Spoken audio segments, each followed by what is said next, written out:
right, we got Matthew Boling here, second place in the 200. How do you feel about that, the result today, that and the 100? I'm really happy, to be honest. I came out here, I had a lot of fun. Sometimes it's hard to have fun at big meets, but that was my goal, just come out, have fun. Everyone ran really well. I'm really happy with the result. I'm excited for next year. Yeah. What's your relationship like with Joe? I'm sure you've raced him a bunch this year. Yeah, I mean, we raced 3 times, maybe 4 this year. Raced all last year. We're SEC buddies, so we're good friends, and I'm really happy for him. He did great. Yeah. And this season as a whole, this was your first year under Carol Smith-Gilbert, right? So what's it been like, I guess, making that adjustment? It's been great. I love Coach Carol. I'm excited to keep getting work next year with her. We got our first year in together, and I know she's already told me some exciting stuff that she hasn't showed us yet because it was too hard to introduce right off rip, but I'm excited to get to work. So did she make any things that she did introduce, like any changes this year? Yeah, a lot. Can you go into detail? I worked on some modeling with my 200, and a lot of just like mental aspects too, like going out and executing on a high level, because like a lot of people don't understand.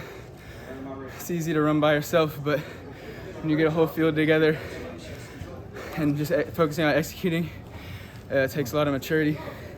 So learning that from one of the best coaches in the world was a blessing this year. Do you mind, what's modeling? Do you mind explaining that? Yeah, well, for me, I really I try to keep it simple.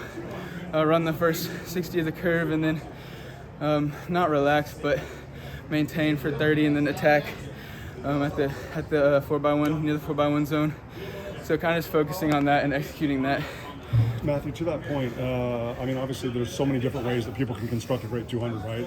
How impressed are you with just his ability to gobble up that ground at the end of the race? I mean, he's done it 3 times today. Yeah.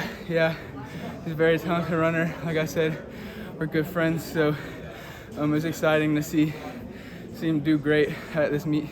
You talked about having fun, right? You've been smiling the entire time from Wednesday to today. Yeah.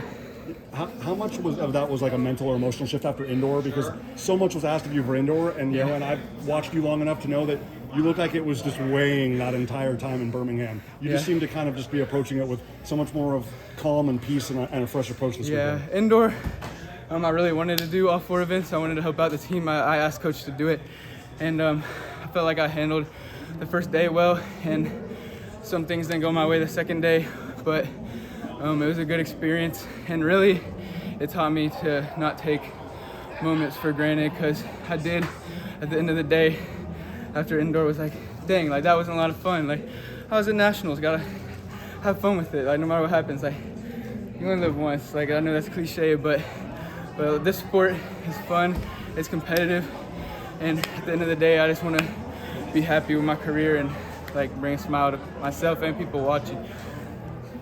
Thanks for the time. Appreciate it.